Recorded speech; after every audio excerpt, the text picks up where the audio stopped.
You know, the last thing Dr. King said to me before he was murdered, Martin said, you know, I sit here deeply concerned that I suspect we're leading our nation on an integration trip that has us integrating into a burning house. Most of the politicians I know of make promises only to walk into the places of power and then deny us. I guess part of the reason I'm here is to really look through the ravages of the Democratic Party and see if anything is really worth salvaging.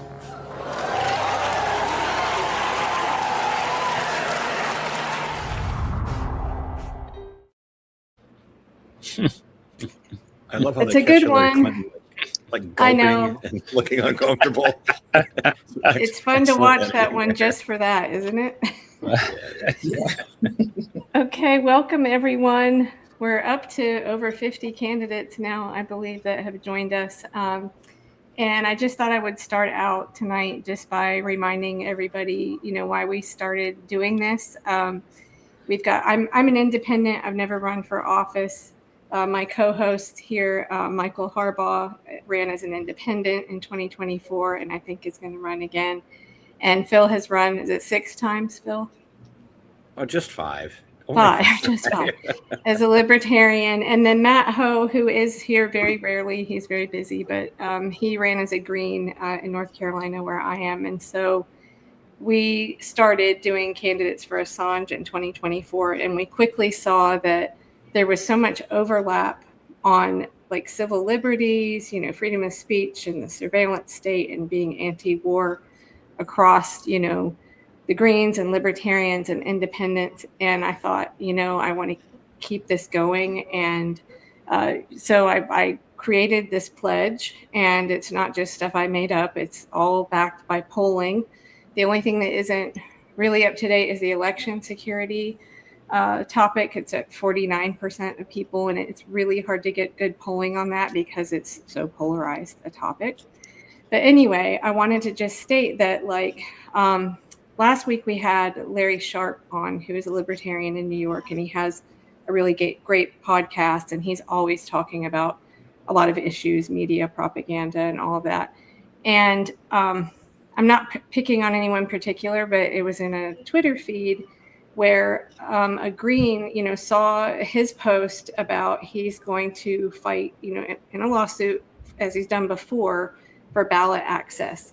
And he says, when I do this, I bring in I bring in Constitution Party. I think he said Green Party. He just said he brings in every third party that's interested, because it's going to help all of the third parties, right? Because right now, so many of them can't even get on the ballot. And I, you know, gave the example of Lana LaGuia in New Jersey, and she has a lawyer that is a Green and typically helps Green Party candidates with legal issues, is helping her because he knows that this is going to help if he runs again, or any Greens that he supports. And she said he's loyal to the Green Party, but he's helping me out. So I think that's very important to state again, that nobody expects any candidate to like bend on their or change their values in working with someone. Say you're a Green, you're working with a libertarian.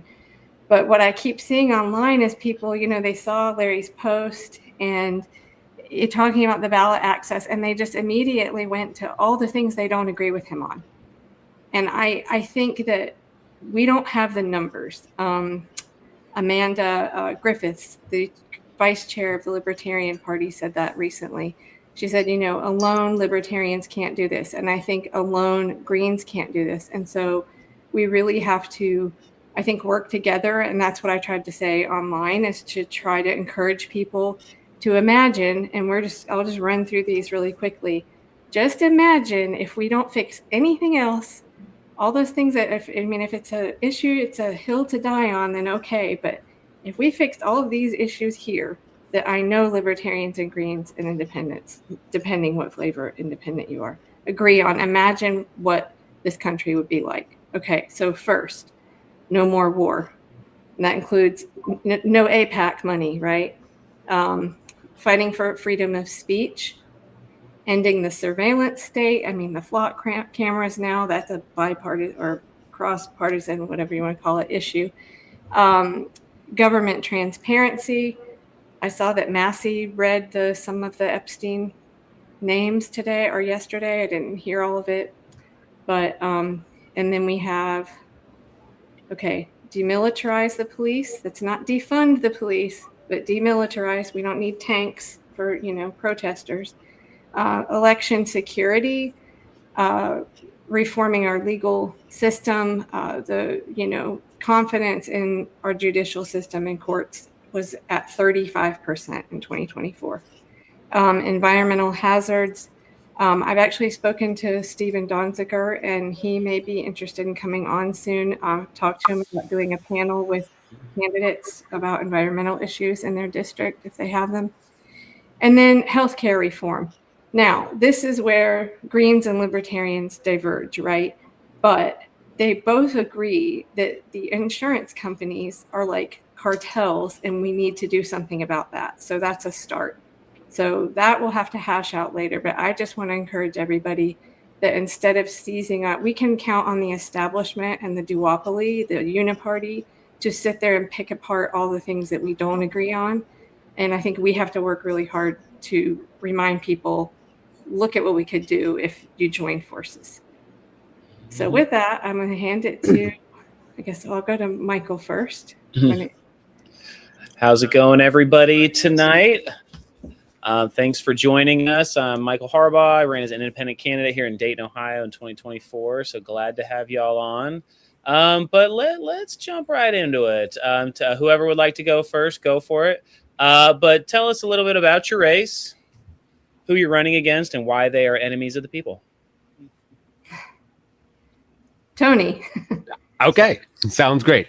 My name is Tony D'Arrigo. I'm running for U.S. House Representatives for District 13. I am currently running up against Anna Paulina Luna and Leela Gray, represented by the Democratic nomination.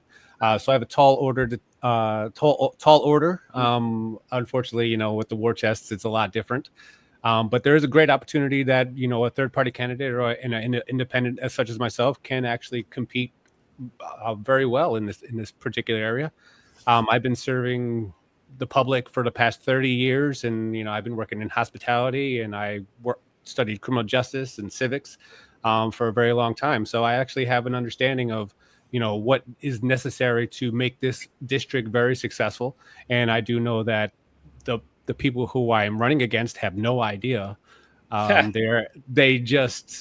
actually watched the Leela Gray acceptance speech of the nomination, and I just watched her jumble over words on pre-written documents. Not one thing. I have 20 town halls from now until election day scheduled on the calendar. Nice. So I'm trying to talk to as many people as often as much as possible. I have 4 events this week alone, including this one that we're speaking right now. So I am nonstop. I am just punching away. I have a lot of things built up against me, but you know what? It keeps me going. Did you get it's a good way to get a lot of good social media when you're out there talking with voters. People love that. It's just, that's something I always, when you're doing those candid, talking to everyday voters and stuff, and they're not saying what the talking points are online. So yeah, great opportunity for you there. And did you have to get thousands and thousands of signatures to get on the ballot as an independent in Florida? No, I actually was able to get enough contributions to get to the point where I can actually get my access fee. Yep. Yes. In Florida, they have an access fee. Yeah. Correct. Yep. Wow. Okay. Cool. Yes. How much is it? What dollar amount for 10,000, isn't it? No. 10,000 is the party. If you were a person in a party as an independent, it's $6,960. Interesting. Wait, it's less money if you're independent? That's a first. Okay. I thought the same thing. Progressive. But the parties pay for the whole party, right? So if they pay a $10,000 ballot access fee, all their candidates are on the ballot? Well, they're not on the ballot. See, as an independent, I'm immediately put into the November election. As the party, they have their primaries. We're a closed primary state. Yeah. So basically, every Democrat, there was 1, 2, 3 Democrats that were in the current primary race. It was Brant Robinson, John Liccione, and Leela Gray. And they all had to come up with either the signatures or the ballot access fee just to be able to put into the primary. Oh, Mm-hmm. that's Nice. interesting. Keep kicking butt. That's good to hear. Doing Okay. what I can. Now you're in the Tampa area, right? Well, Tampa is Kathy Castor, but it is the Tampa area. It is the beach side, so Okay. it's the Pinellas County. Yes. Got it. Okay. So is that, would you say that it's pretty conservative? Is it more? It really depends. What they did Yeah. is they gerrymandered it again after we just got redistricted. They took out a lot of the Dem areas, but you know what? I work with a lot of conservatives. I have I'm a constitutional realist, purity. Mhm. I always have actually within arm's reach. I always have a mini constitution in my pocket or right next to me within arm's length. So that is one of my most important aspects, and healthcare is my number one because I have had cancer, broken legs, I was in a coma, so healthcare is very important to me. Yeah, and you know what? Wow. Like I said, I'm still standing here plugging away.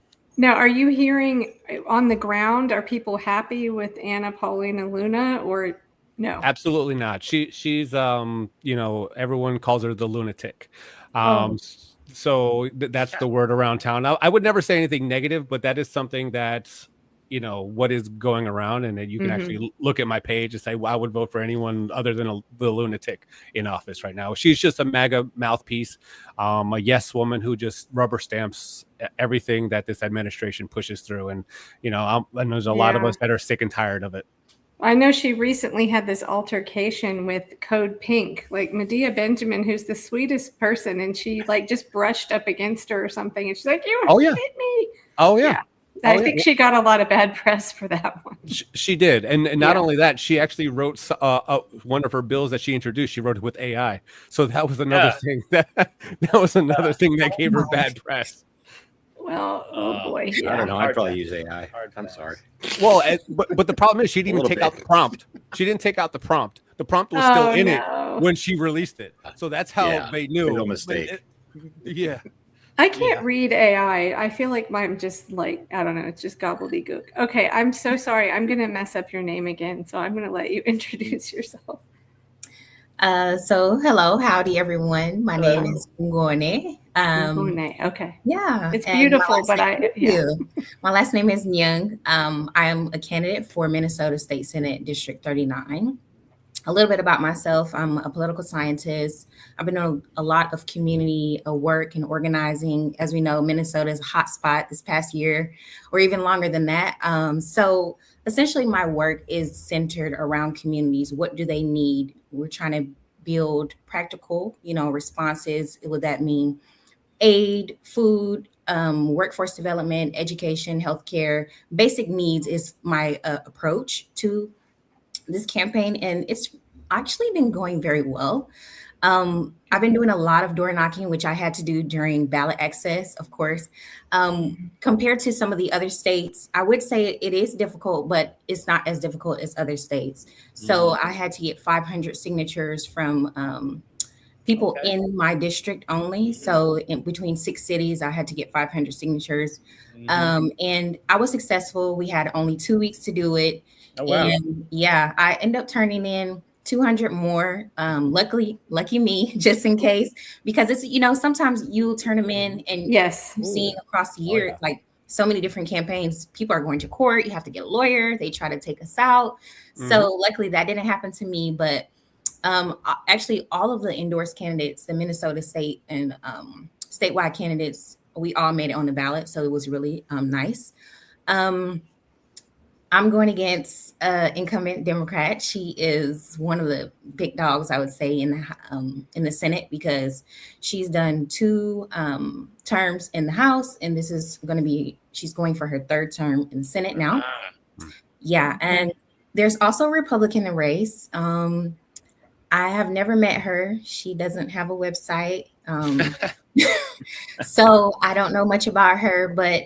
My campaign is based on the people, of course, a grassroots campaign as a Green Party candidate. I'm just doing what I can do just for us to change the duopoly and do what we can. So I welcome third party independents, coalitions. We actually have a new one here called Forward Independence, where you have Republicans, Democrats, and independents all working together to try to change the scene, break down the duopoly. So I'm really proud about that. Oh, that's great. Mm-hmm. Yeah, I think we can do all these things online. I think they are important, but it doesn't replace what you do on the ground in your community, right?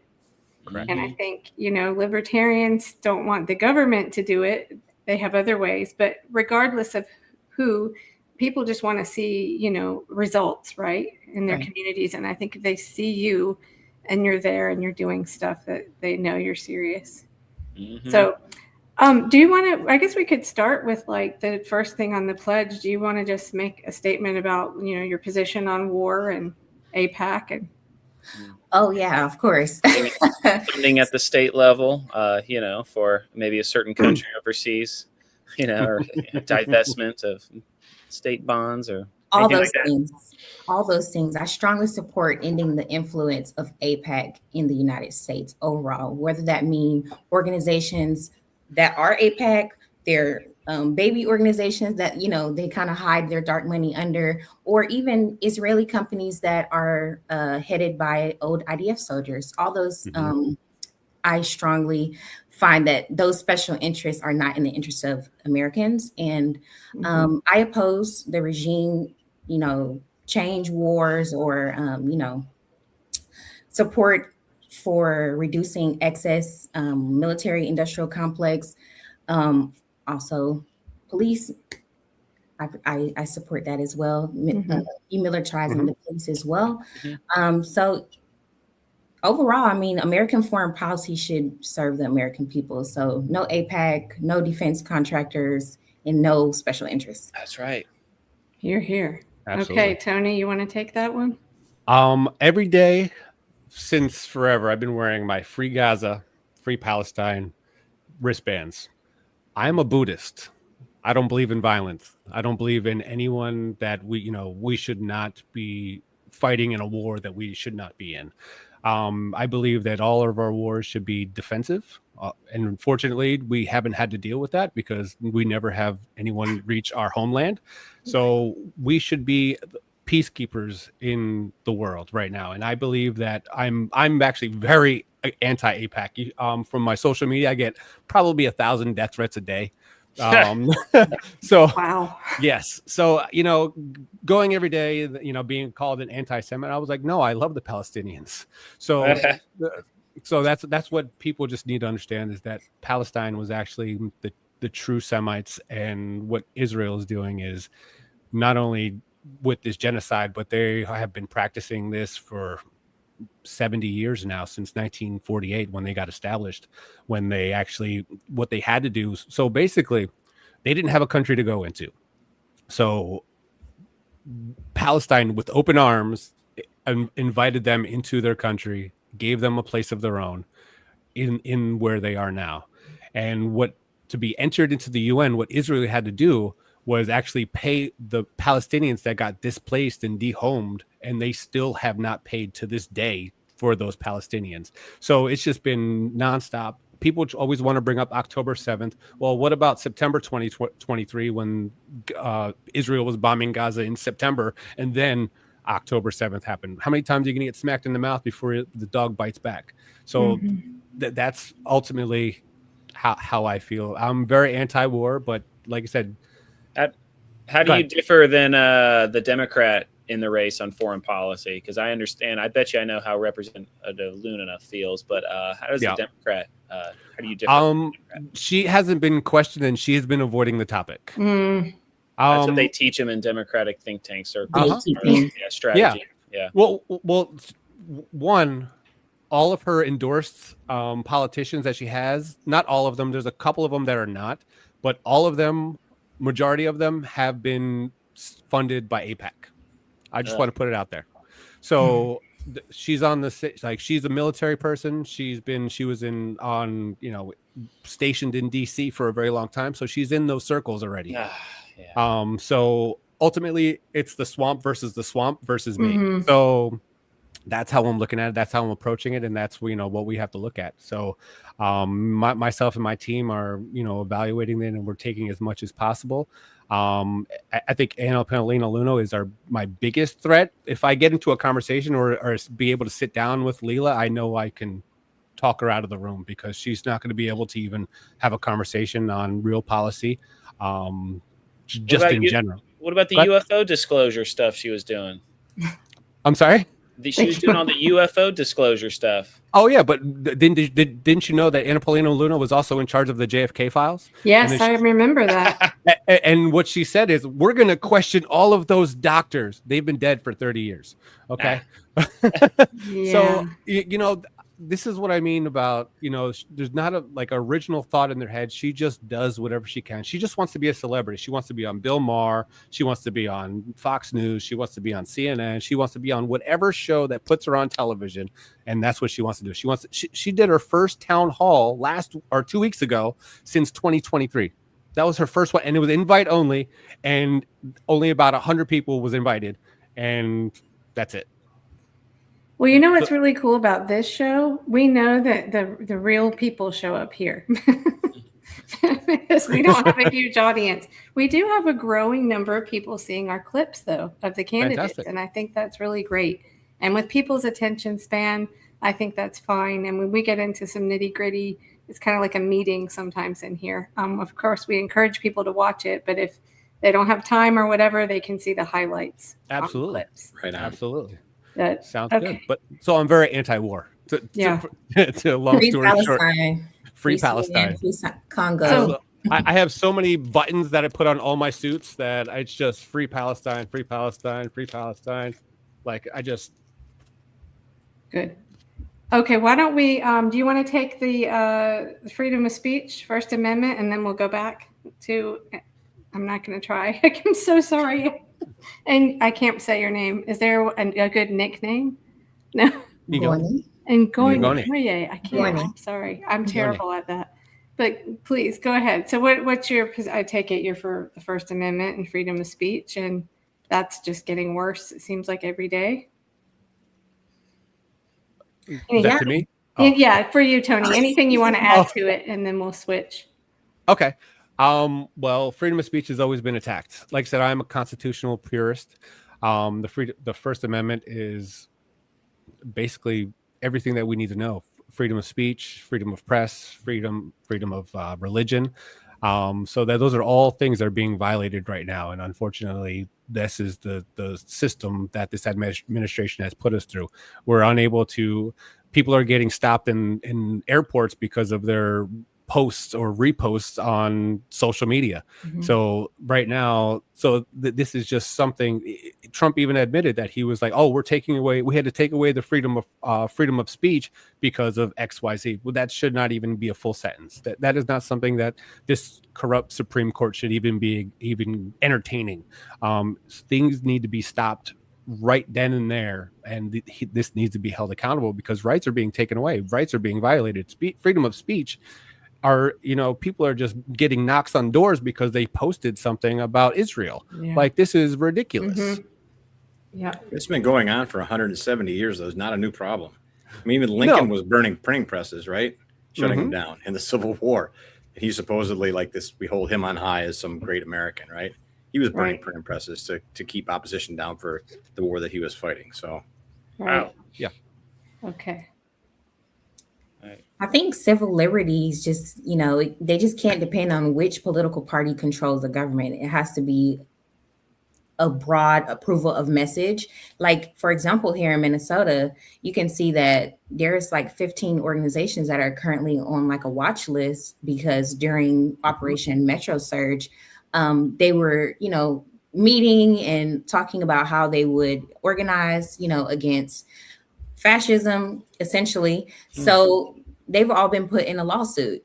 Mm-hmm. And to start that was 15 people who were, of course, arrested and indicted for pretty much being Antifa, which is, not a real thing. But the First Amendment isn't supposed to protect only the popular people's speech. It has to be able to protect people, their right to organize, their right to criticize the government, and also to challenge the power. Absolutely. Okay. Do you want to take the surveillance state too, as also civil liberties? Flock cameras, data Yeah. centers. Yeah, that is a huge one. Technology is just advancing faster than our laws are able to keep up.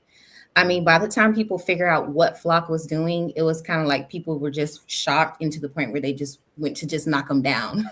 Like here in my district in Columbia Heights, they ended the contract pretty quickly, which was really good. But I know some other places are not lucky and they're still fighting the Flock cameras and fighting overall surveillance state, which is oppression. You know, I support the Fourth Amendment, right? You know, meaningful warrants before, you know, getting into people's data, and just technology and innovation is good, but we also have to remember to keep up with the laws that will protect the people and the children specifically.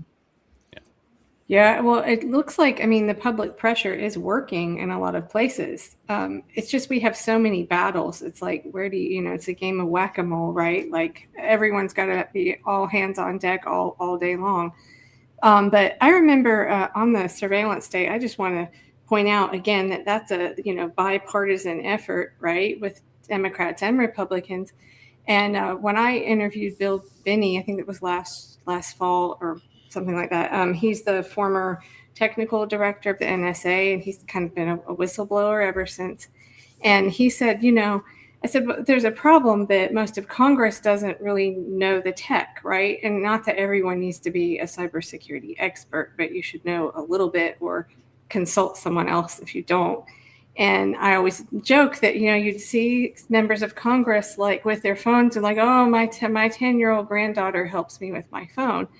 And Benny's response was, well, they want to keep it that way because that way they have plausible deniability that they just didn't know. Like, so when things get pushed through or whatever surveillance stuff, they can just kind of act like, well, we didn't understand it. That was his response. Yeah. So. Well, I wonder if the Flock cameras are a bit of a false flag, to be honest with you. I mean, it's a huge issue, but I remember in 2019 that Google got sued because Android phones would report location to towers even when the phone was off. So now you can't buy a new cell phone that has a battery in it because that battery has to stay in, it's built in, so it can continue to do things even though the phone is off. So if they can do that in 2019, then what can they do now? And maybe the Flock cameras are like, here you go, everyone who's concerned about you know, these issues. We'll identify you because you'll step out and cut down a Flock camera or show up at a public meeting or whatever. And the real issue is they're that's old technology. Right. Yeah. That's a good point. If you're anyone has interest in that kind of thing on a very easy level, I highly recommend Rob Braxman. He's on YouTube. Look him up, and he talks about that kind of stuff in a very easy to understand way. And that's where I learned about that you can, you know, connected whether you want to be or not. And you can't, if you try to take that out, your phone won't work. You have to get like I think it was Richard Medhurst in the UK that was arrested, and he had a Google Pixel with, oh goodness, I'm forgetting the name now, but you have to have a certain operating system on it, and it will basically just lock down if someone, like when the cops took his phone, it just locked. So, but you know, he's still battling that, I believe. I can't remember. There's a password that you can. Yeah, there's a password that you can put into the operating system that will delete all of your information so they can't access it. It's like a wipe clean type of false fail-safe. Right. I think you're right. We should accept that we're being, you know, watched at all times. Right. Yeah. So that shouldn't mainly be the issue, but I feel like data, like what are you doing? It doesn't mean we shouldn't fight. Who are you selling 100%. it to? That's right. What kind of algorithm are you creating to sell me something or create to show me? And then also like another level, like that data can be sold and made. Like if you see like now in other countries, people are wearing the AI tech to show them how to do jobs so that at some point you can be replaced by that. So just like levels of the data and what's being done with the surveillance is mainly like the real issue. Yeah, something that And it's I really commented challenging on. too, because most people. Oh, go ahead, Phil. Are you frozen? Sorry, go ahead, Michael. Okay, cool. I was going to say, like, when I was running for office, that, just based off of an email for any candidate in here, if you just get an email from somebody Am I that back? they say, yeah, you're a little delayed there, Phil, I think. But even if you get an email from somebody they say is on a watch list, then they can eavesdrop on every single thing that you have. So they could just be emailing political candidates, you name it. And if you respond to that email or whatever, just based on that, then they can hack or they can legally, and this is part of, like, the national security state with all the laws and stuff and provisions that they've just, like, passed and stuff like that. So I remember running as a candidate, and I was running against the head of the intelligence committee, Mike Turner, Republican. And, like, he's pushing for this stuff. And I'm just like, who am I running against here? Like, this guy and, like, these power. And it's just like, if you just get an email from somebody, boom, like, they can look at all your stuff. Mm-hmm. And keep in mind too, that, people can kind of what you're saying, Michael, most of the general public isn't concerned about safety online in their data. They're using Windows, which reports every keystroke back to Microsoft. They're using Gmail, which is basically transparent to the government. And so anytime they mention you or communicate with you, and even if you, like me, I have a de-Googled phone and I use Proton Mail and use Signal and all these things. Even that is probably kind of a sham, really, because they can, the things that we're not aware of, right? So they divert us. That's kind of what was my point about flock cameras. They divert us into things that they don't really care about, and that takes up all their energy and identifies us as people that care about these issues. So at some point later, we could be a target or a known nuisance or whatever. When in the meantime, they have immense computing power, more than we could ever imagine. Data centers going up every day to help with that. And I'm not saying it's a losing battle, because I don't think we can. I think this applies to everybody here. Once you've seen what's going on, you can't help but fight. You have to, as a human being with a conscience, do something and do your best. But we have to be careful about what the changes we expect to happen and the true nature of the government and how deep that state actually runs. Yeah, it's kind of impossible to put your head back in the sand once you know this, right? But it's been 13 years since Snowden revealed a lot of stuff to us, and it's only grown every year, and Democrats have supported it just as much as Republicans have. And he's still gone, and Julian has to keep his head down, and things haven't really changed in a general sense, right? Right. There's still personas non gratas. I don't know if I pluralized Latin very well there, but I think you guys know what I mean. We're doing great with pronunciation. Someone in the comments said it was far more respectful to ask how to pronounce your name each time. So I'm so sorry about that. But okay, so let's go to, let's see, where were we? I guess fourth. Hold on, I lost track. So we're on, government transparency. I'm sure you all are in agreement on that, but we have a huge problem with that now. That is something that I think you typically only hear people on the right talk about, the NGOs. And I think that is a huge problem because, you can't FOIA those. And so it's a way for the government to use these as a proxy to censor. They did that with Consortium News, I know, and a lot of other media outlets. So that's a really tricky one. I'm not sure how we're going to tackle that, but I think first is just awareness. So yeah, I don't know, anything you want to say about transparency? For my personal campaign, actually, that is one of my biggest emphasis on a lot of my policy. It's full transparency. On my website particularly, there's actually a forum that's built into my website. It's called the the FL13 community. It actually gives you direct access to me if I win. There's also a message board where all the polls on every bill that will be voted on will be placed in that poll.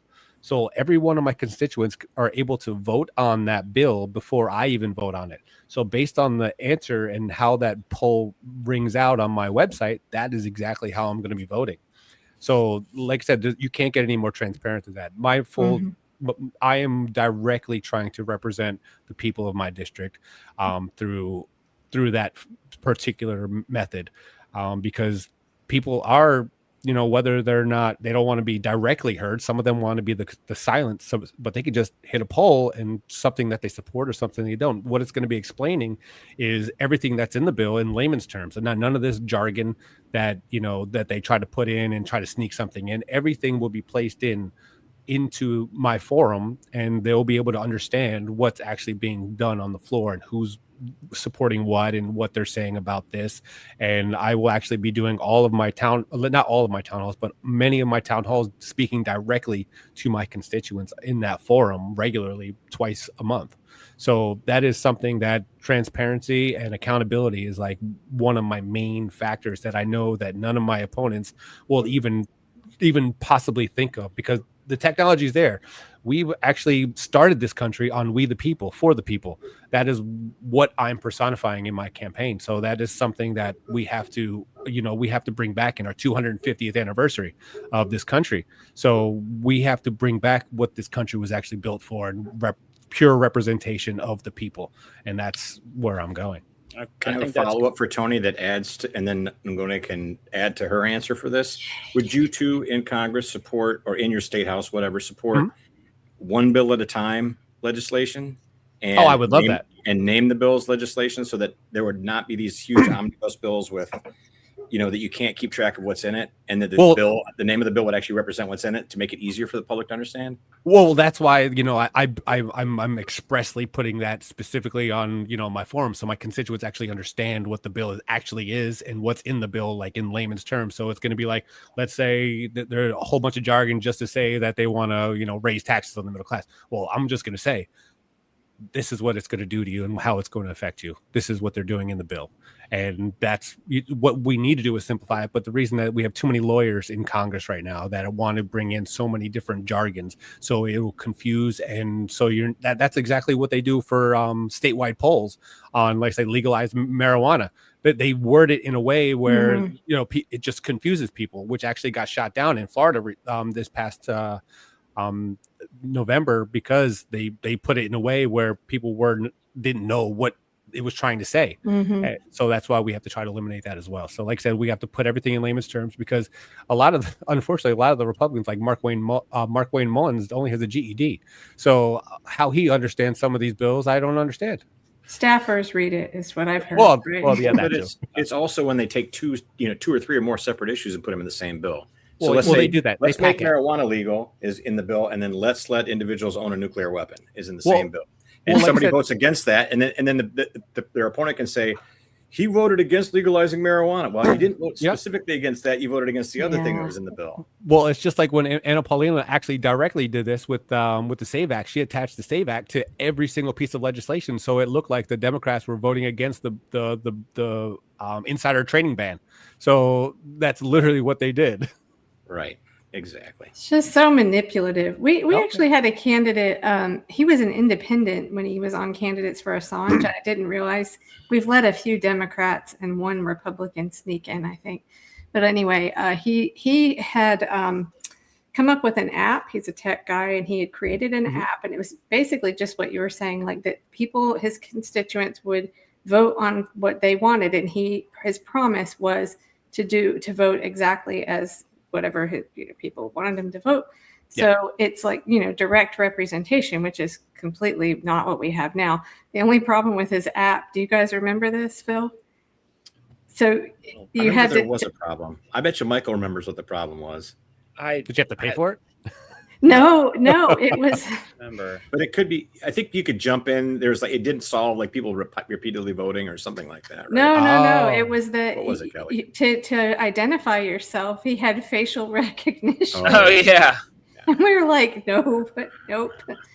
So, but he was willing to talk about it, and that would be a really great thing to have without that part. I was see what my forum actually does is they're actually use their voter registration number to log into my website, and that's how. Okay. Yeah, that's okay. Yeah. Do they need to show 2 forms of ID and provide provide a passport to vote in your poll? No. Like I said, I just need their voter registration, their name and address. So I know that they're in my district. Okay, get their All birth right. certificate. I think we better hear what Ngone has And to their say. firstborn. Yeah. Oh yeah, the son. Right. So as far as accountability, I mean, I think people deserve a government that listens at all levels, like local, when people need to know that their voice is heard. Like you mentioned earlier, we the people, that's the whole point. And I feel like that has been taken out of politics, and it's hard to see, because it's hard to understand, because the average voter doesn't have the information, doesn't know who or what government or agency is over what. It's civic education is something that a lot of people don't know much about. So I think one thing to help with accountability is to educate the community about where do you go for this information, who's actually in charge of this, so it's not just like a blame game type of thing, because if you watch the ads on YouTube, they'll tell you anything about a candidate. Right. So I support campaign finance reform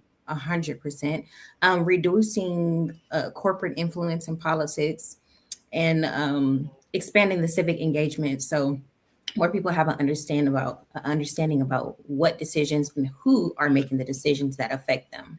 No, that's great. Can I interject and ask a question about Minnesota? And this kind of goes with the demilitarization of the police and stuff like that, which is also on the candidate pledge. But, with the overreach of the federal government, the military state, the feds coming into Minnesota this year, with ICE and stuff like that, what would you support on the state level about the state level of involvement with federal officials coming in for immigration, and coming into the communities? And then also too, what if you can just point to any, like, the resilience of, like, the people in Minnesota and, like, the things that you've seen, like, on the ground? I would just start by saying I'm very, very proud to be a Minnesotan. Being here this winter, it was unprecedented. No one would have ever expected that one day you just wake up and they say there's 3,000 federal agents roaming the city, and not just, looking for immigrants, violent criminals, but they were pulling people over who were Black. They were pulling people over who were indigenous, who were Latino, who wore a hijab. Yes. And the police were, they were there. They were just there. You know what I'm saying? And if you watch online, maybe you would get the impression that they were against, they hated the ICE agents, and they were not happy about it. But, sometimes it's always a game. So they were playing a game of politics, and they were just there, moving this on this side, doing a little bit of nothing, while people are getting trampled to the ground, getting sprayed, getting beat up, getting dragged, getting, kidnapped, so many different levels. And then people were starving, people were in their homes who couldn't leave. People had to create mutual aid for toiletry, like household items, anything that you can think of. Think about being boarded up in your home for weeks at a time. Jeez. And you're not getting any income. You can't go outside because you just look a certain way, or you can decide to bring your passport with you, but you can still have a chance to get pulled over. Like me personally, during that time, I was a new mother. I had my child in September. So congratulations. Thank you. So I was nervous just to leave the house, because there was a young lady who was a citizen, pulled over by ICE, dragged out in the freezing temperature with the baby left in the car, and she was arrested. And the baby was left with the doors open.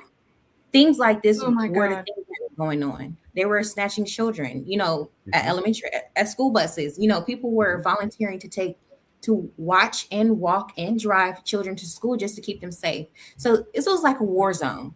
So the resilience that Minnesota showed, I've never seen it before. Like no one really would have ever imagined it. I like to think of it like the veil was kind of lifted over our eyes. Like now we get to see what's really going on, how the administration, what the government's really like. Yeah. Like what they really are capable of. Right. So now we need to step back and look, okay. They need to be accountable for their actions. What they did, kidnapping people, separating families, and everyone was not a violent criminal. A lot of people were not even illegal migrants Mm-hmm. as citizens. And then you throw them in detention halls, and these detention halls are literally worse than jails. They're like concentration camps, and it's just horrible. But I say that to say that Minnesota showed the world and showed the state and showed the country a new level of resilience They that did. we all have to think about. Mhm. Well, I think the evidence that it's racially profiling is, and we talked about this, I think it was when Michael Dublin, who's in North Carolina, was on, is that they're not going after the Canadians. I mean, you're like near the, a Caucasian, Canadian person. So, yeah. So many of them Canadians were there running around in Minnesota, I'm sure. Well, I mean, yeah, it's not far. So, Minnesota's basically Canada. I mean, Minnesota led the way. Indigenous people, where do you expect to take them? Why were you? I mean, it was just nonsense. Yeah. It was, if you had an Yeah, accent. yeah. I asked this question not expecting an answer, but at what point and to what extent could people be defending themselves against when the government goes off the rails like that? Minnesota showed. Yeah, I mean, different people are able to do different things, but I do think that collective action is the only way that we'll have collective liberation. So everyone has a part in it. Some people may not be the people who can go out and march in negative 30-degree weather or fight the police or fight ICE. Some people, like myself, what I decided to do was start a food initiative. So I contacted local pantries and got volunteer drivers and did the computer work and the scheduling to get everyone food and the addresses and all those things to try to keep people fed, So I think that the level of protection depends on the person. If you feel like you as a person can go out and take them head to head, we got people who can do that. And I'm sure it would, there's success in everything. It's a movement because everyone is a part of it. So when the feds or any other insurgent or any group, is going against I would say the right way, the right people, then that there's at some point arms have to be taken up in some way. Yeah. Mm-hmm. Yeah, that's scary. Okay, Tony, do you want to take that one as far as like demilitarizing the police?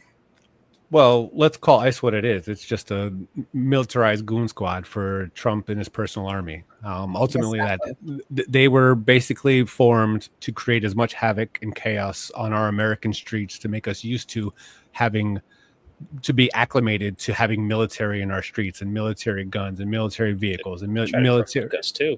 I'm sorry. They're trying to provoke us too, I feel. Well, no, absolutely. Fascism. Absolutely. If you remember when ICE was actually first created in 2003, what was their uniform? It was a windbreaker, a badge on a necklace, and I don't even think they had guns, honestly. Well, their job is primarily if let's say an undocumented immigrant actually got arrested for a crime, ICE would be called and to take care of that. That's all they did. They didn't go in and knock on doors. They didn't do militarized, they just wanted to create havoc based in racism. And that's ultimately where we are right now. And that's what they're just making you acclimated. The more and more, they're just pushing it further and further and further, seeing what you can get used to seeing regularly. That's why they're televising so much negativity. So they were like, oh, you're seeing this? Well, okay, it's not like it was back then, or it was not like it happened in Minnesota. They're just trying to figure out where their boundary is. And right now they're just going and going. They're not stopping because no one's making them stop. Right now, they're actually going to be sending those goon squads to their polling locations, as illegal as that is by the Constitution. And like I said, what does ICE have to do with polling stations? Undocumented immigrants are not voting in our elections. What's happening is a lot of jurisdictions allow their undocumented immigrants to vote on their local elections. What happens is the undocumented immigrants get confused on what they're actually able to vote in. So basically that's how you end up seeing some people show up at voting stations that are sometimes undocumented. Oh, you're not an immigrant, you're not a resident or American citizen. You can unfortunately vote in this jurisdiction or vote in this election. This is not coming across. They're just blasting all the negativity on, undocumented immigrants doing this, undocumented immigrants doing this. There was 1,600 cases, but the Heritage Foundation did their own study. Since 1982, there's only been 1,600 undocumented immigrants voting, and that's because they were voting because their jurisdictions allowed them to vote in other elections. That is what happened. 1,612 since 1982. You know how many ballots were cast since 1982?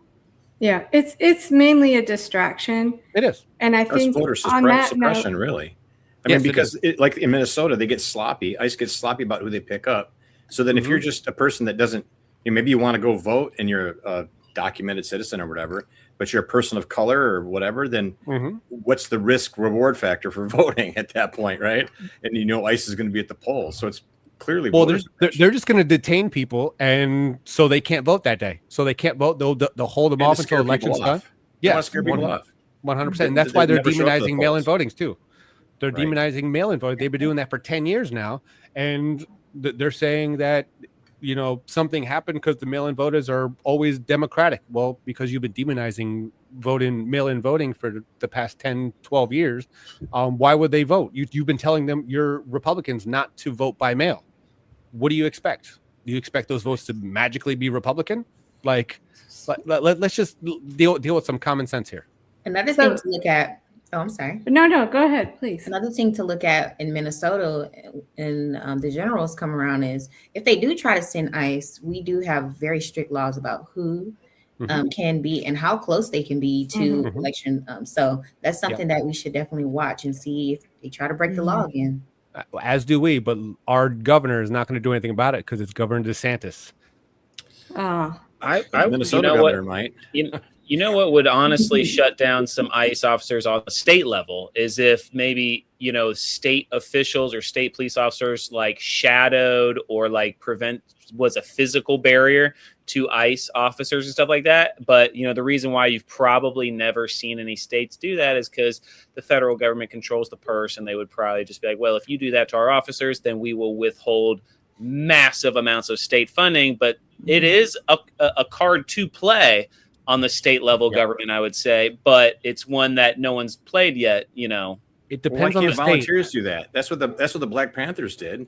Well, sure, traffic stops in government officials. Well, the new Black Panthers tried to doing that. Let's just show up in polling places and keep our eyes open. Right. Yeah. Well, on the election security note, I want to share a clip. I thought this one was a shorter version, but I may not play the whole thing because it's like 6 minutes. But I just want to say that I became involved in election integrity, election security activism back in 2017 after Tim Canova ran against Debbie Wasserman Schultz.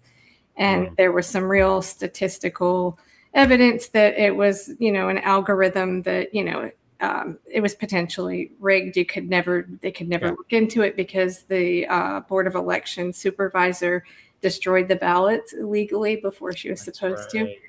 But I just want to say that, when I was involved with this up until just after the 2024 election, the groups that I was involved with, they were all Democrats, because prior to Stop the Steal in 2020, that whole movement was mainly Democrats.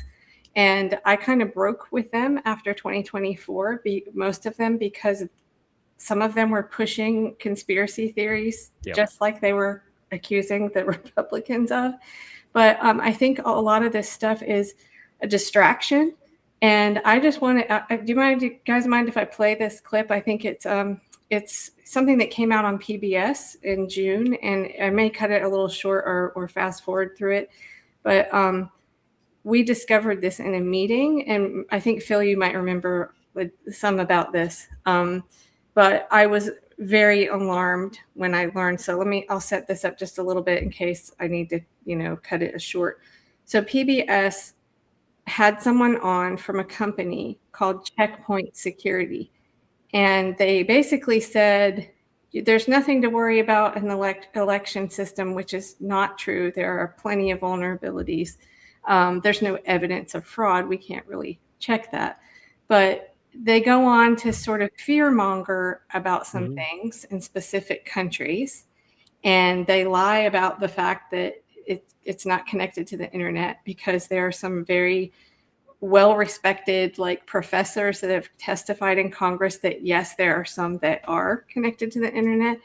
So I'm going to play part of this, and it's something that I'm going to continue to work on, because I think that half this country, at least half the country, has been kind of propagandized into ignoring this topic because it's taboo, especially if you're anywhere near on the left. It's taboo because of Stop the Steal. And I kind of think the longer this goes on, I think it was by design, so that people wouldn't pay attention to it. So, okay, we'll start this and I'll see. I may fast forward it, but here we go. Software Technologies outlines what should and should not be a concern for voters going into the midterms. It also analyzes threats from foreign actors, artificial intelligence, vulnerabilities for voting machines, and more. Joining me now to discuss that report is Aaron Rose, a security expert with Checkpoint Software. Aaron, thanks so much for joining us. Thanks for having me. PBS News had a poll from March that found that 85% of registered voters say it's likely that political content generated by AI will spread misinformation related to these upcoming November elections. How is artificial intelligence accelerating those vulnerabilities and misinformation about our elections here?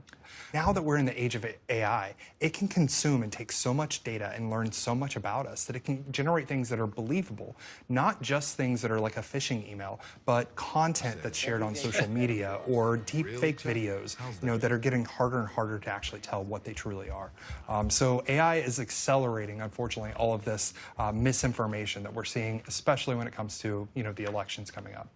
Your report details how foreign adversaries like Iran, Russia, and China will likely want to try to influence these midterm elections. What are they interested in, and what are their objectives? Yeah, so finding their objectives, I think the objectives in a lot of ways are clear. They want to either steer it or they want to cause confusion. So when we're talking about the election, what a lot of people are concerned with when it comes to security is the electronic ballots, right? They're thinking, okay, somebody's going to hack a voting machine. Now, I'm not saying that that's implausible. It is very possible for that to happen. In fact, it's been proven, but it does require physical access to the machines. It's very complicated to do that, and especially do that at scale. You start to think about the United States, how many people we have, how many congressional districts, et cetera. That is a lot of machines that they would have to have physical access to actually be able to, change the outcome of the election. However, if you think about on the flip side of kind of misinformation and confusing people and essentially eroding the trust in the system, that is something that they can do just by spreading misinformation.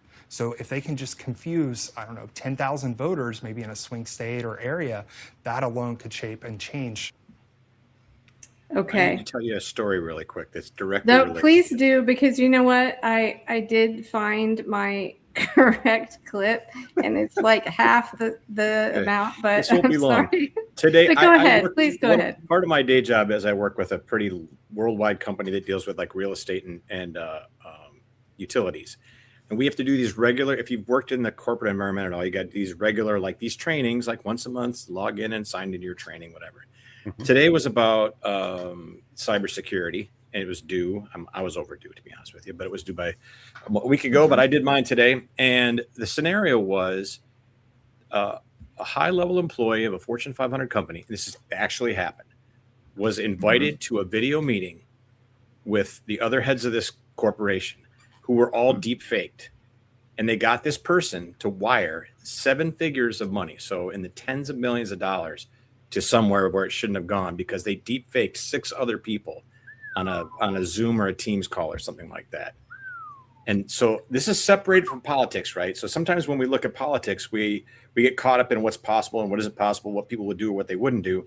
But anytime there's like real businesses involved and they're trying to protect themselves, then that's generally authentic. And so that can happen. So the idea that this guy said that there's so many voting machines that they couldn't possibly hack into them all, that's bullshit. AI can do like a million things at once, right? We know that, we use it. The people that use it every day, right? So we can have a laugh about Kelly screwing up the clips, but I have it. It's shorter, I promise, and it's got graphics that'll make it make more sense. So I'm going to try this again. Thank you for bearing with me. Here we go. First shared with PBS News by the cybersecurity company Checkpoint Software Technologies, outlines what should and should not be a concern for voters going into the midterms. It also analyzes threats from foreign actors, artificial intelligence, vulnerabilities for voting machines, and... So if you didn't catch that, Checkpoint, when we looked into it, because I was like, what is this company? All of the leadership, all of it is former IDF and Unit 8200. It's all Israeli. And the one guy that they have that they sent to go on PBS is American, but I looked him up and I found, documents of it that he spent a lot of time in Israel. So I want to know, why is PBS, and I emailed them too, why is PBS platforming this Israeli cybersecurity company to fearmonger about China, Russia, and Iran interfering in our elections? So I'll keep going here. More. Joining me now to discuss that report is Aaron Rose, a security expert. There's the document software. right Aaron, there. Thanks so much for joining us. He was in Tel Aviv. Now that we're in the age of AI, it can consume and take so much data and learn so much about us that it can generate things that are believable, not just I things that are replaced like a the phishing Matthew email, thing. but content that's shared on I social put that media instead. or deep fake videos, that are getting harder and harder to actually tell what they truly are. So AI is accelerating, unfortunately, all of this misinformation that we're seeing, especially when it comes to, the elections coming up. And it's not to say that that isn't a concern. Obviously it is, but they're kind of, what we determined in our meeting is that it's kind of to distract and gloss over, because they kind of make it sound like there's nothing else to worry about with our elections. The report details how foreign adversaries like Iran, Russia, and China will likely want to try to influence these midterm elections. What are they interested in, and what are their objectives?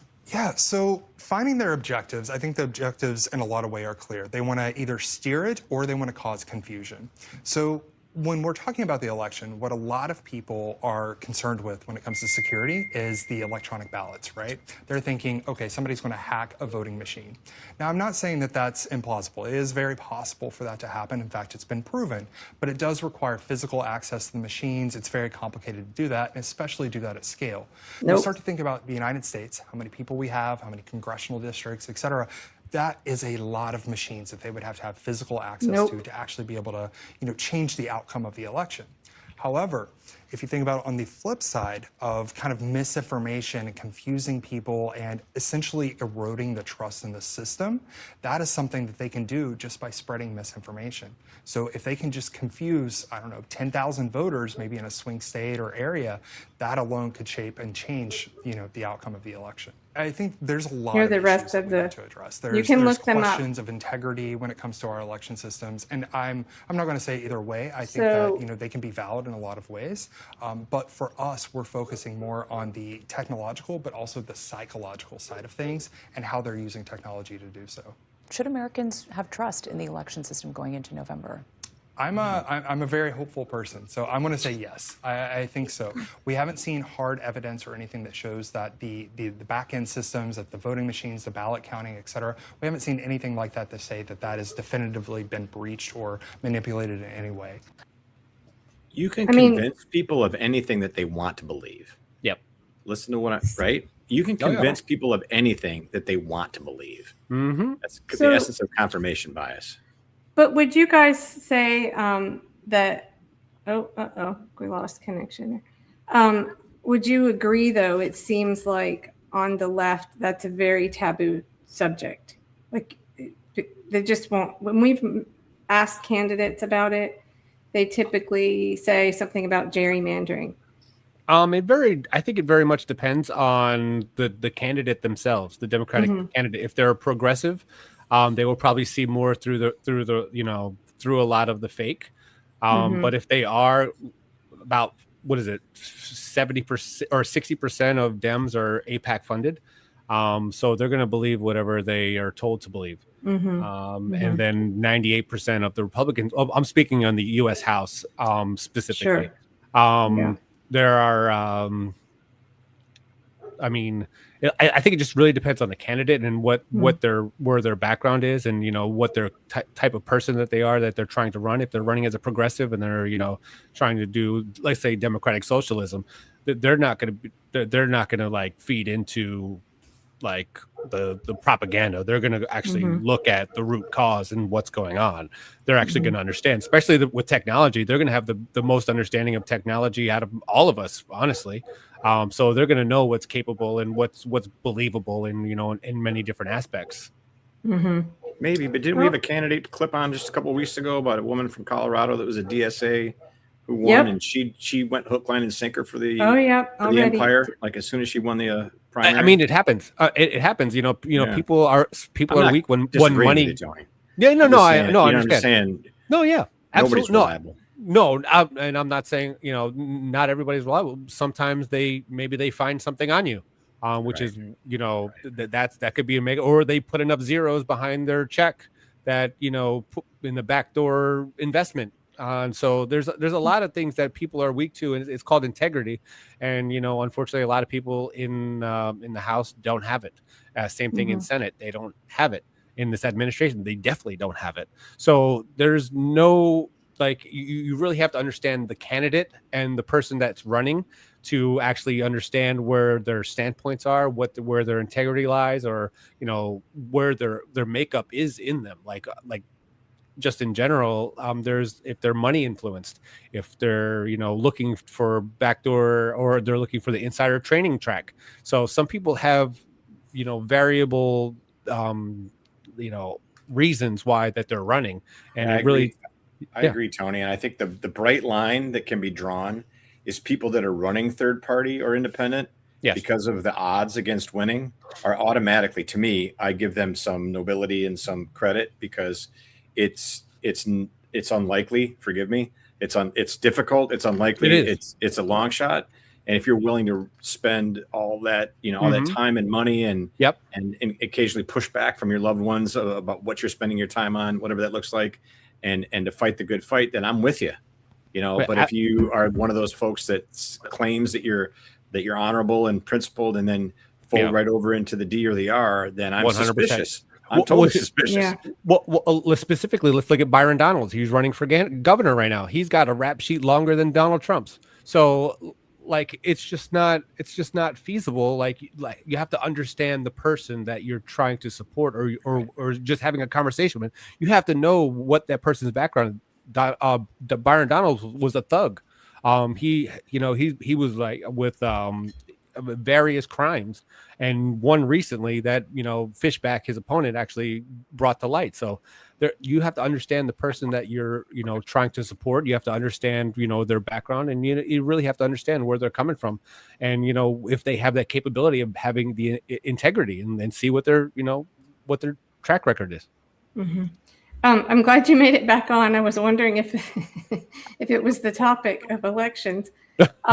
I know I do think the left really needs to work on breaking that stigma of not being able to talk about it. Now, I do know back in 2016 that Jill Stein was participating in a recount that happened there, I think in Michigan. But anyway, it's taboo for the left, and I'm hoping to change that. I've been trying to share that story ever since we discovered that, because everyone's talking about Israel.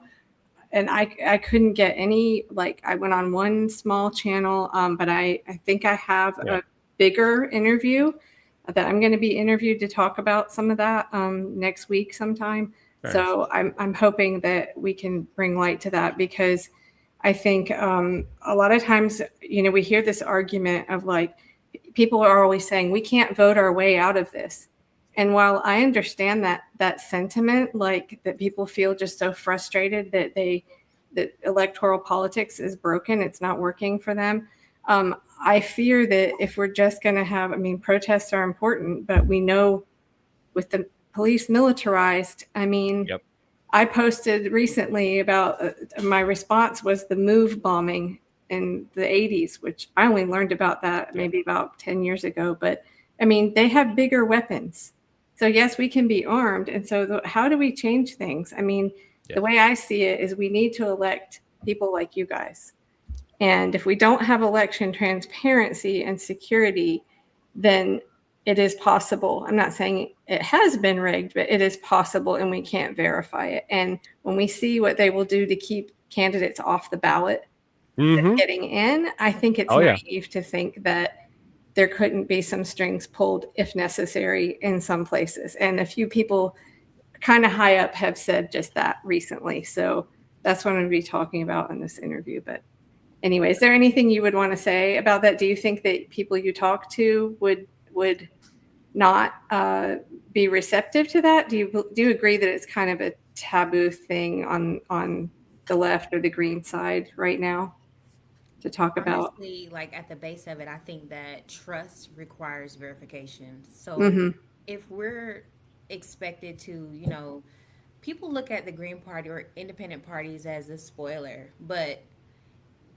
if the point of democracy is to choose a person based off their policy, based off what the constituency or the people need, then real democracy would be to open up and to remove barriers that stop people from being able to vote for the best option, not the better of the two evils, or like all of that is a huge barrier. And I think that people don't understand how to circumnavigate it, but one person who circumnavigates it is not enough. The whole community as a whole, the whole constituency, the voters need to understand that they have the power. If they decide that this person is worth voting for and everyone does it, guess what? It doesn't matter if they're a Republican, a Democrat, a Libertarian, or a Green Party candidate. They are taking their vote back. And that is the most important thing to do. That's a huge issue. Yeah. Right. I support transparent and independently verifiable elections. Essentially, everything needs to have accountability. And that's from the start to the finish, because what we're seeing now is, okay, they put a lot of barriers in place for you to get on the ballot, and then once you're on the ballot, everyone is just, it doesn't matter what you say, then you're not accountable to the people. You can vote and do whatever you want that may not even reflect your platform, your campaign, or your constituency. Like, they have to be accountable from the beginning until they decide that they're no longer, Right. Yeah. So that's honestly what I think. Again, I'm sorry about my clip screw up, but we'll go on to the next. I guess we can quickly. I don't want to keep you guys too long if anyone has a hard stop. But anyone want to take the legal system? Any just statement on it? Actually, I have a question. In Minnesota, do you have any idea what happened with the Alex Preddy case? Not to put you on the spot, I just wondered if you happen to know. So essentially, yes, it's moved nowhere. It's sidelined, and what's more prominent and more on their agenda is to persecute the 15 people that they said were conspiring against the government and federal agents. So that is currently moving very quickly, but the actual murder of those two citizens, Alex Preddy and Renee Good, are at zero. That's what I fear, is that we have something just absolutely horrific like that happen, and then what? It moves to the courts, and then what? No, everybody just you feel powerless. So I don't know. I think we need to have, when you go and vote, a lot of people don't know who the judges are, and I'm guilty of that too. And I think that would be a great thing for candidates that join us here to think about, like helping their potential voters know about the judges on the ballot too, and who they are. And because a lot of times they don't even have party, not that that matters as much anymore, but I think that would be a good thing to do. Do you have anything you want to add there, or Tony? Do you? Right now, on a federal level, we do know that this Supreme Court has been not holding precedents. They've been pretty much making their own way. They're not doing what they're supposed to do. There's a lot of corruption going on in the Supreme Court right now. People should not be on the bench that are on the bench. Unfortunately, for various reasons. Clarence Thomas, for his various, lavish gifts that he's been receiving. Same thing with Roberts. Same thing with Scalia. They've just been they're all on the take of something, Mhm. based on their disclosures and what's not being on their disclosures that, they've been discovered having been put. So I think that they're pretty much getting trapped into that, we have to vote this way because people have this on us, and or this person gave me X amount of money, and this is how I have to rule on this particular thing. Specifically, on, I think they just upheld one of the presidential rulings or presidential executive orders that just happened with the mail-in voting. I didn't actually get to read the whole thing that got released today on what they actually ruled, but I have to look more into that. They did put limitations on it, but once again, Is this related to the January ruling that about mail-in votes too?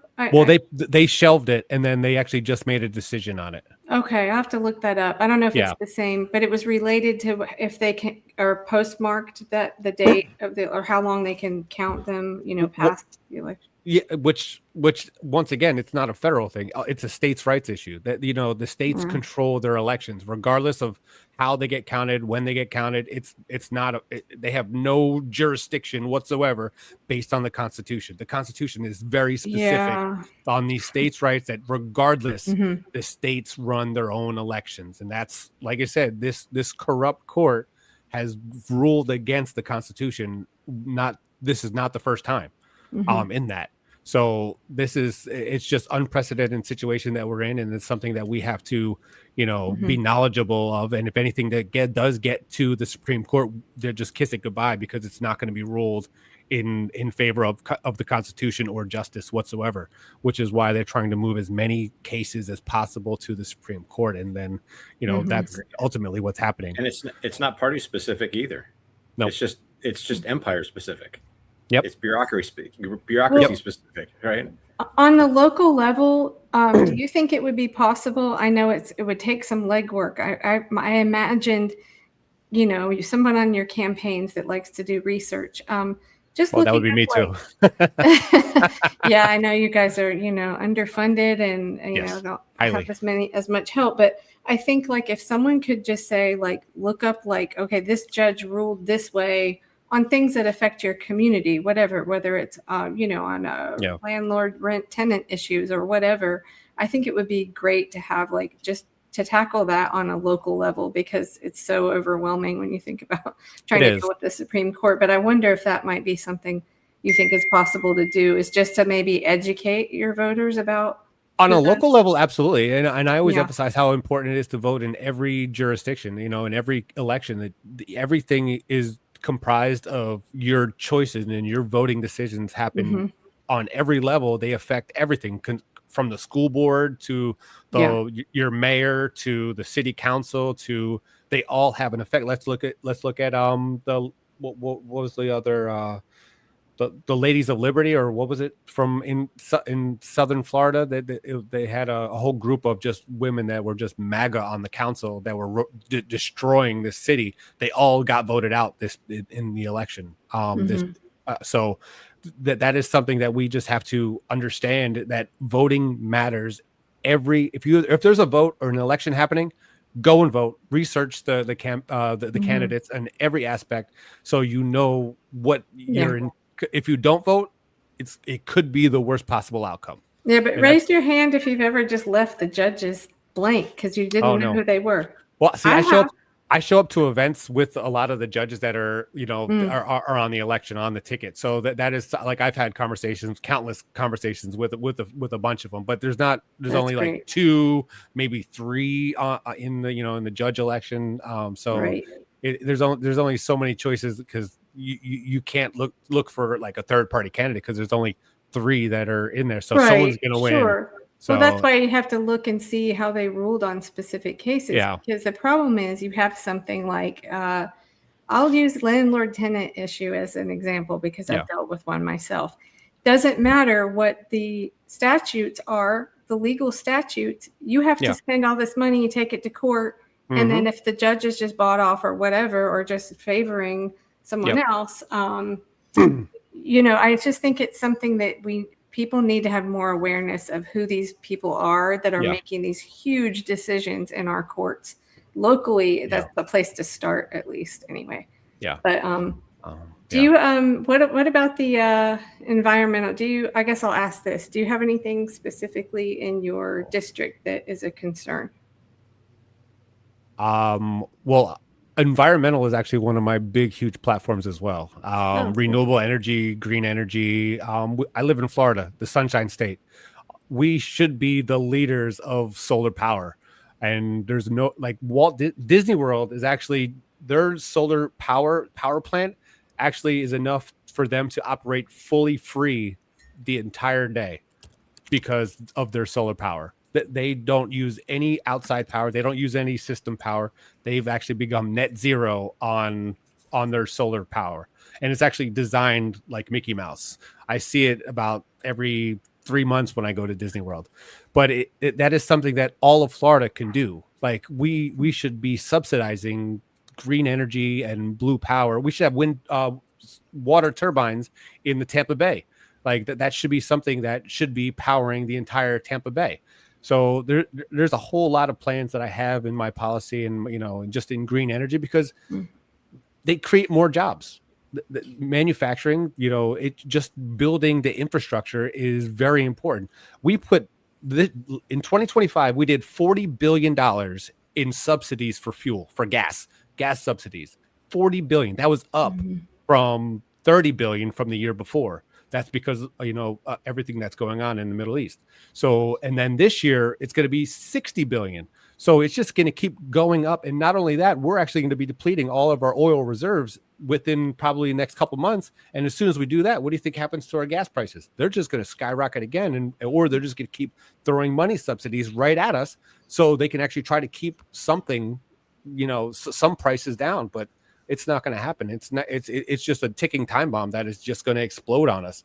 And it's just and it's not only going to affect our fuel, but it's going to affect our supply chain issues. It's going to affect our just prices in general. And it's just not going to stop with this current administration because they have no idea they do know what they're doing. They're just trying to cripple. If you read Project 2025, you would actually understand what they're trying to do. So they're trying to, deregulate all of our food, making us sick and try to lower our lower income population is one of the main things that they're actually doing. They're transforming all of our education. It's just endless. If you haven't read Project 25, please do so. There's a lot of things that are in the wheelhouse that are in the turnstile right now that is just churning right now.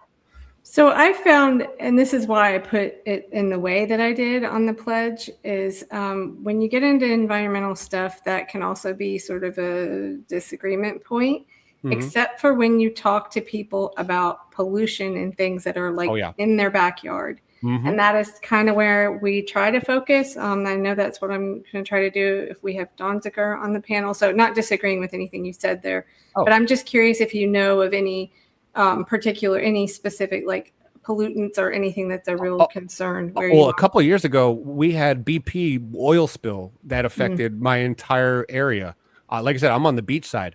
So basically tourism went crushed. Oh, you're talking about the giant leak? Yes. What was that, 2014? BP, the oil spill in 2014. They had to pay out every business that was affected by that oil spill because tourism went down 90% because it was just almost uninhabitable.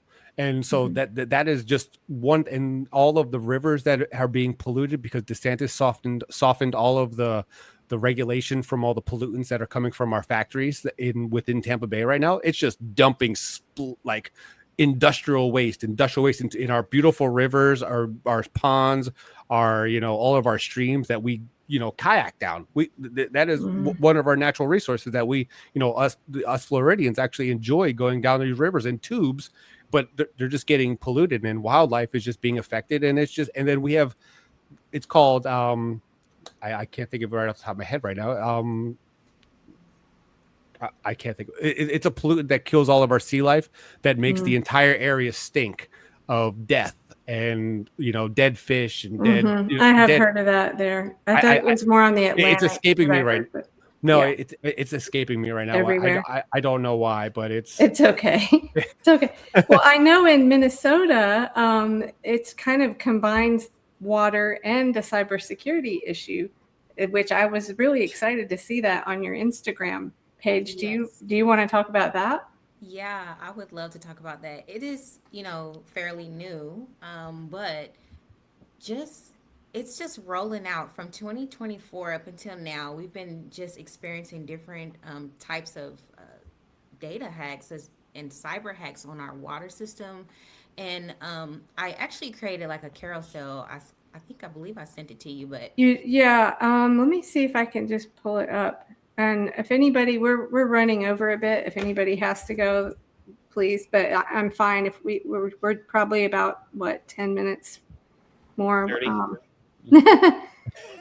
Let me see. this Well, is whatever very everybody wants to do, but I'm just saying we try to keep it at an hour. But all right, here See, we Kelly, go. I I gotta pride go. myself on You gotta outlasting go. Michael. Yeah.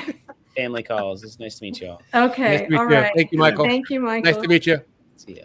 Okay, I'm just So going to pull it up from your Instagram. I think that'll okay, probably be cool. easiest. I'll go ahead and start chatting. So essentially, in 2024, there was a contract signed with Waterfall Security Solutions, which is an Israeli cybersecurity company, and Oh, yeah, and they pretty much are the middleman security guys between the IT oh, and they're over the St. Paul Regional Water Services. And St. Paul Regional Water Services is a huge water service because, as you know, we're the Twin Cities. You have St. Paul and Minneapolis.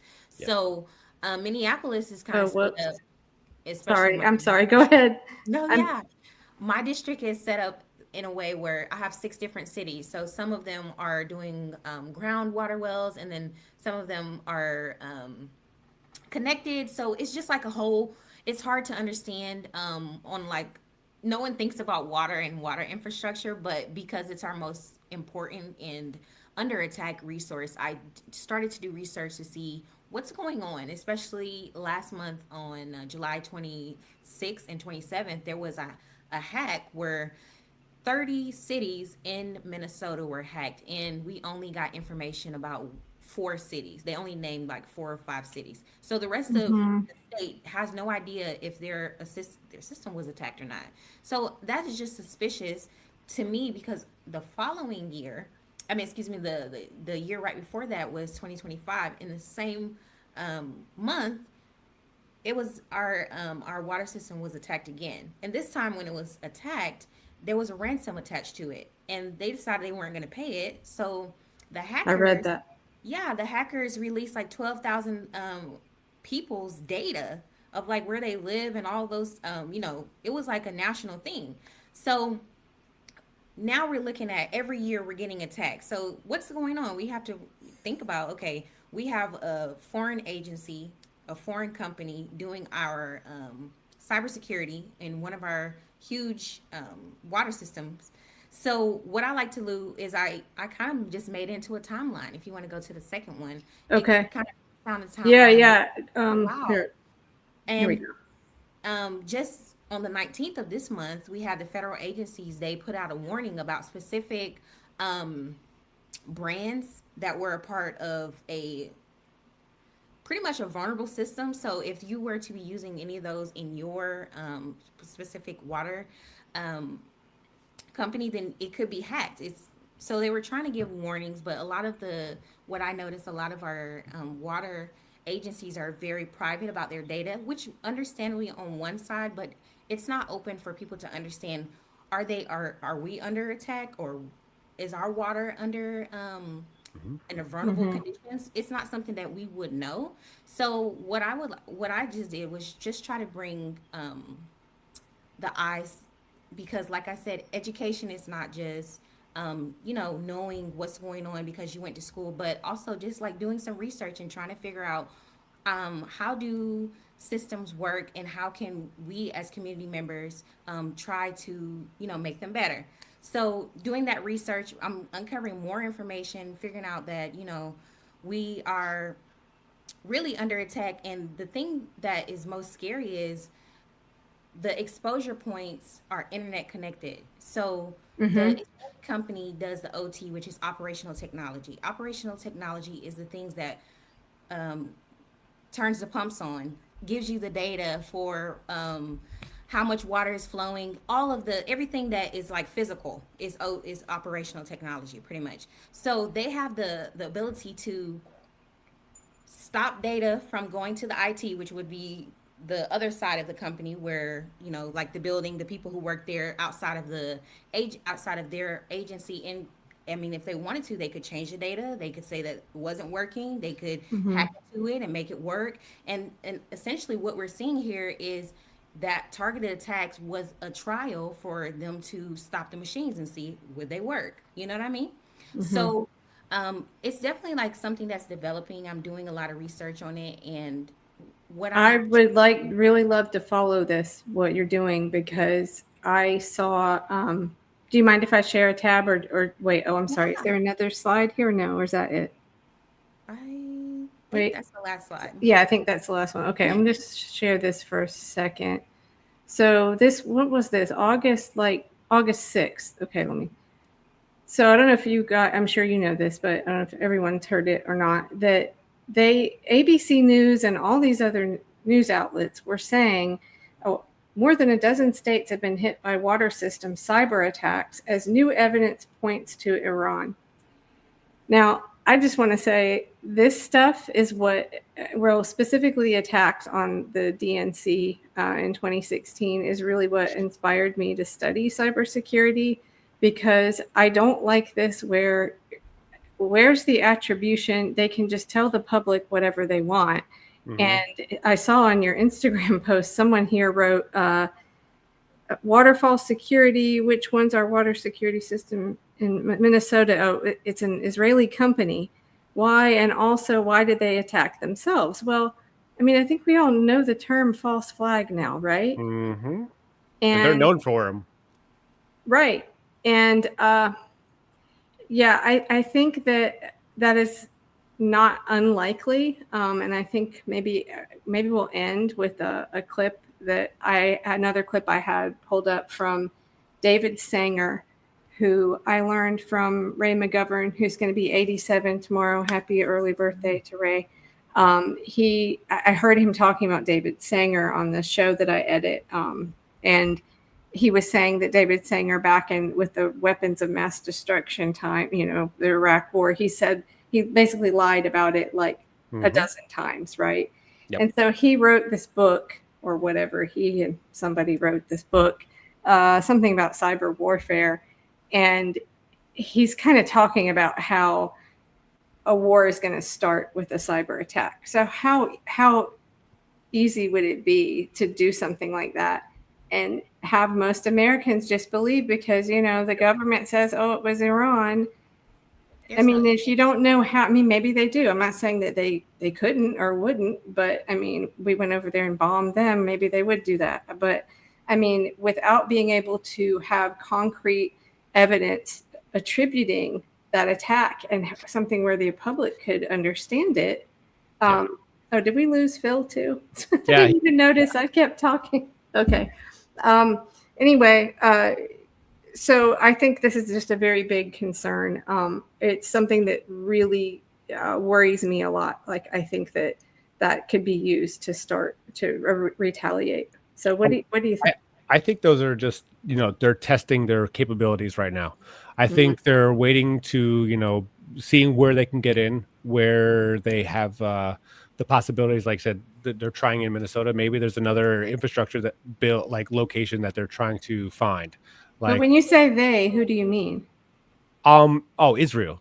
Israel, 100%. Okay. They've been spying on our government programs. They've been spying on us for decades, just trying to get all of our information. So if they are able to control what we are able to, especially if they control our water, it's going to be a new commodity.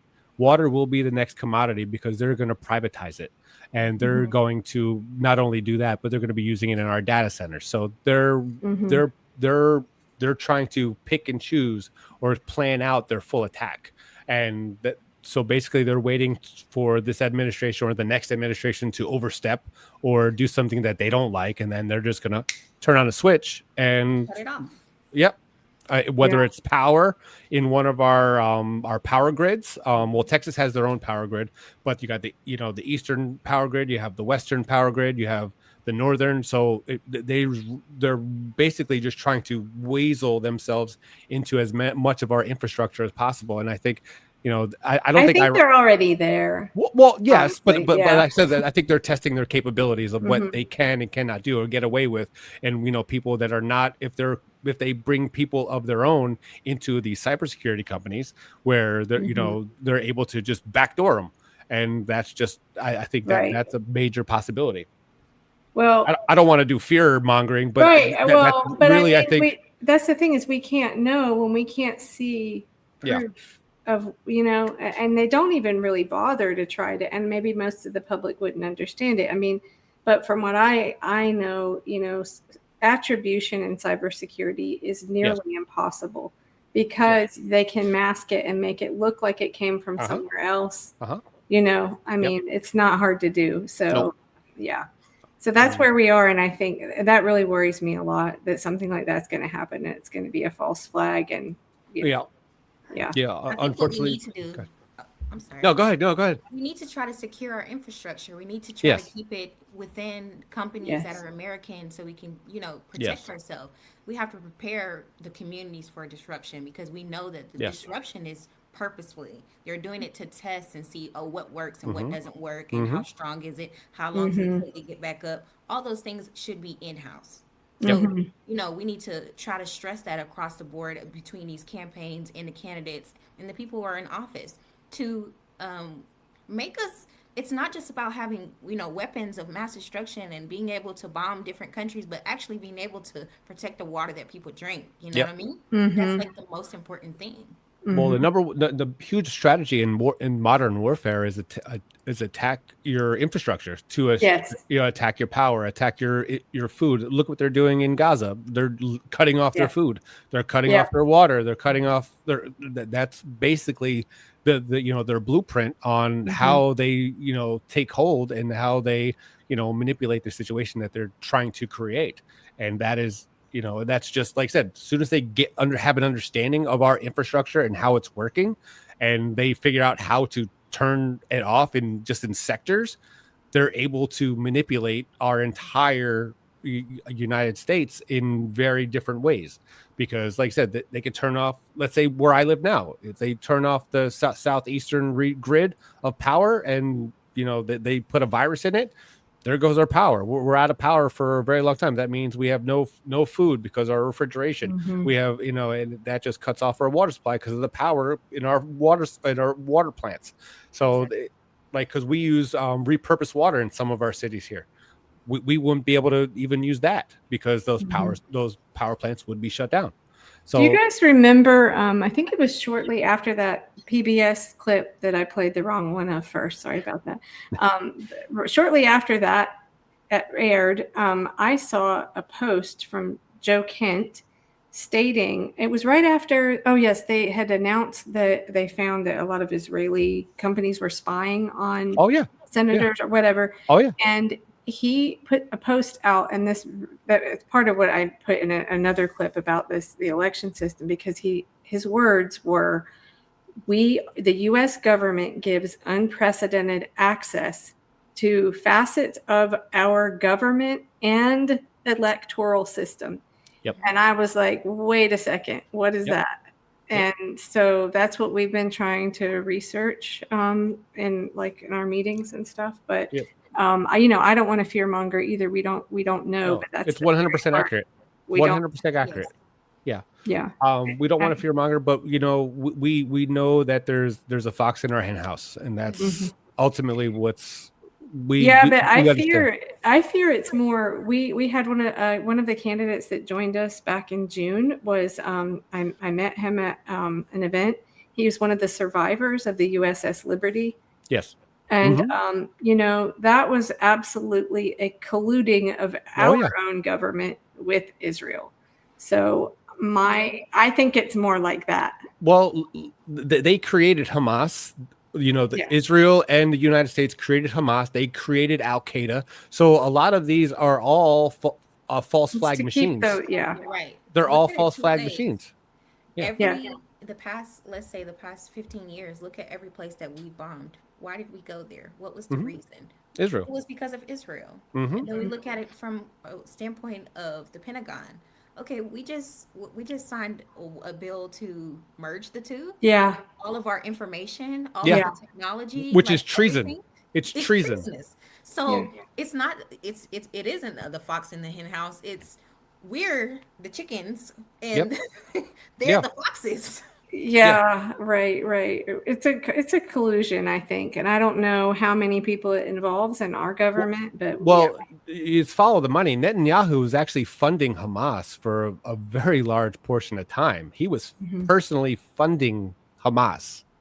So, like, they wear out their usefulness, and that's why they start. That's why they attacked, and that's why false flag. They wanted their greater Israel, and that's ultimately what their end goal is. I just hope we're not. I hope we're not too late. We're close. World system. We're close. Really worries me. Well, I think people are starting to wake up on how dangerous AIPAC and Israel is right now. I think a lot of people are waking up, and you can actually see it in our elections right now, where a lot of the AIPAC people are actually getting voted out. And in the primaries, a lot of the primaries, unfortunately, Wasserman Schultz won and Randy Fine won, which there's actually a lot of irregularities in his election going on right there. Randy Fine, I read about that. Yes. So that's another thing that a lot of investigation has to happen in that aspect. And so, but the AIPAC candidates are losing for the most part. And I think that's a sign that, Americans are actually waking up to the fact that we are an occupied nation right now by a foreign lobby who has ulterior motives on getting as much information and as much as possible. Right. Yeah. Well, I definitely, we want to move into, at some point, we're going to do more panels like that are, because we kind of run over a lot. Oh yeah. Sorry. I'm a talker. No, it's fine. I'm good. It's just that they're in-depth topics, and it's kind of hard to fit everything in. 100%. So I'm thinking we didn't even touch healthcare, but that's okay. We're going to, like I said, I could talk for hours about healthcare. I'm glad you're recovered. Yes, me too. Oh my goodness, that's a lot. Yes. I'm 2 years cancer free right now. Wow. Well, good. I'm glad to hear that. Thank you. But we'll do, I like to kind of see what candidates they're most interested in. It sounds like you're very interested in the cyber, or at least the water situation in the cyber realm. So I would love to follow, because that's a focus for me. I would love to keep up with that story. And then, what we'll do is kind of like each item on the pledge, we'll do more focused panels like that. So anytime. The time, it was really nice. Yeah, it's great to meet both of you. Absolutely. Do what? I said, even though short notice with today, I'm just so happy that I was able to come. Yeah, thank you. And I'm sorry again about my pulling up the wrong clip there. But no, I thought on that note, I think maybe it would be good to play this one at the end. If you want to stick around for it, and then I'll end the live at the end of this. And I think it's like 3 minutes maybe, but it's David Sanger, who claimed there were weapons of mass destruction in Iraq many, many times. Well, and now he's the expert to tell everyone about. But you remember Netanyahu gave us the information as well for, Afghanistan and Iraq going over there. So he was literally the one that gave us that intel about, the dangers of in Afghanistan. So he's actually the reason why we went into Afghanistan. Well, I had another one. Maybe it would have been better, but where he's talking about Stuxnet. You know about that, right? That we did that on attacking. Do you know about Stuxnet? I was going to mention there was one, I can't remember their names, but there were two lawmakers who end up going to the Pentagon. I think you might have mentioned his name just a minute ago, but they made the framework of what Netanyahu has been doing over the past years, just building that up and then working at the Pentagon and helping him to implement. I mentioned Bill Binney, but he wouldn't have been involved. I know he wouldn't have been involved in that, like anything nefarious. They might have taken something he built with it. But Go ahead, please. Sorry. No, I was going to say also, a lot of people don't know this, but Netanyahu and Trump have known each other since the 80s. Yes. So Trump And Romney, I think. Yeah. Right? Well, I don't know. I don't know about Romney. Yeah. But I know, Netanyahu was at the UN in New York City, and he worked in the UN. Netanyahu, I mean. And then, but him and Fred Trump were very close at that point. So, like I said, Donald and Netanyahu have had a very good relationship, as as detriment it is to our country, since the 80s. So those have been implanted in for a very long time. And actually, there's an old, Netanyahu's like, if Trump ever ran, we would own him. And that was literally what he was saying. Interesting. Saying to whatever event that he was talking to back in the 90s. He was talking about 90s or 2000s. About Trump running, and he said, "Yeah, we would own him no matter what. We have so much on him, and I've known him for X amount." But that's so it was always a scam. See, I think it's hopeful to me that a lot of people that voted for him, maybe they were independents and they really fell for his anti-war rhetoric, which he did. He's a known con man. I'm from Atlantic City. I grew up in Atlantic City. I went to Atlantic City High School, so I worked in his casinos, and I know all the companies that he bankrupted. I know all the people that he owes money to. So I know, the type of man that he is. He's a coward. He doesn't look like he's going to make it much longer either. Hopefully, I mean, no. Oh no. What I just wanted to just mention this. It's called Clean Break. So it was actually co-authored by Richard Pearl and Douglas Feith, and they're the two orchestrators of Netanyahu's whole strategy of using like hard power to, dominate the realm. So okay. I think I have heard of Clean Break. I didn't know those names, but I'll look it up. Yeah.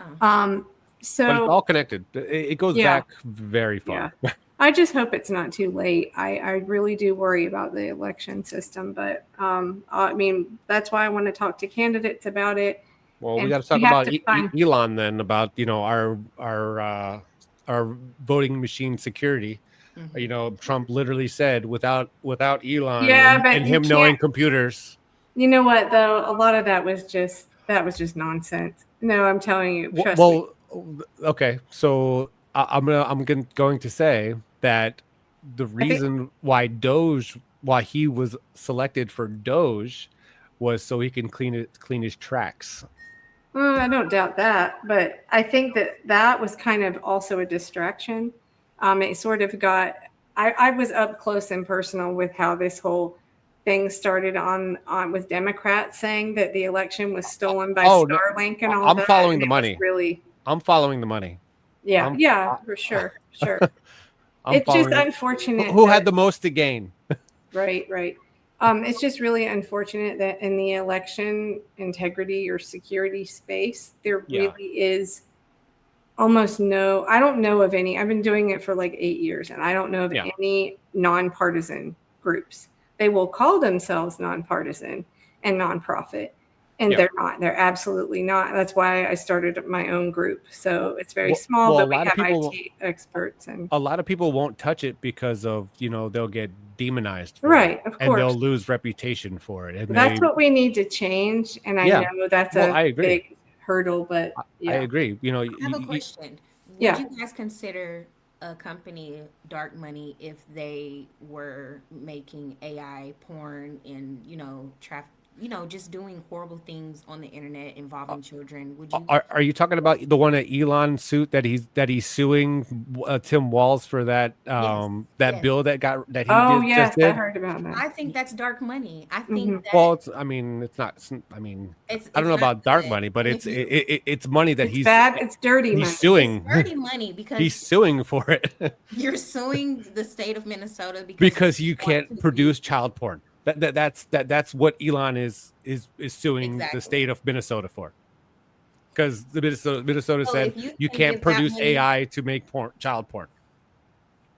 Exactly. So if you want to use that same money to pay people to go vote or whatever, that's fraudulent. Yeah, that's election fraud. That's highly election fraud, without a doubt. Voter fraud. And like I said, Well, depends. Yeah. well, you're paying for the votes. You're paying for the votes, so it's if either of you ever have any interest, we have a lot of tech people, but we also have a couple of just activists that are interested. If I hold the meetings on Wednesdays at 8, so if you're interested, let me know. Unfortunately, Wednesday nights is my very jam-packed night of town halls. Oh, well, that's very important. So keep that up. Okay, well, I guess I'll just end on this clip. And Sure. So I'll just end the live at the end of this clip. And this is David Sanger. So just keep this in mind. And he does talk somewhere in here about the water, like critical infrastructure. So here we go. A permanent state of low-level cyber conflict underway, and the prospect of a much larger cyber conflict because every major country, including us, have changed all of their war planning so that a conflict would start with a cyber attack. You'll read in the book about a program called Nitro Zeus, a secret program that U.S. Cyber Command, which has just been elevated to higher status in the military, created to unplug all of Iran if we ended up going to war with them. The theory being that if you could turn the country off, you don't really need to bomb it. That's where we're headed in a world of new conflict. And that's something that artificial intelligence, quantum computing, all will make even more complex because they speed up the process and take human judgment out of the loop when you're trying to figure out how do you stop this escalation.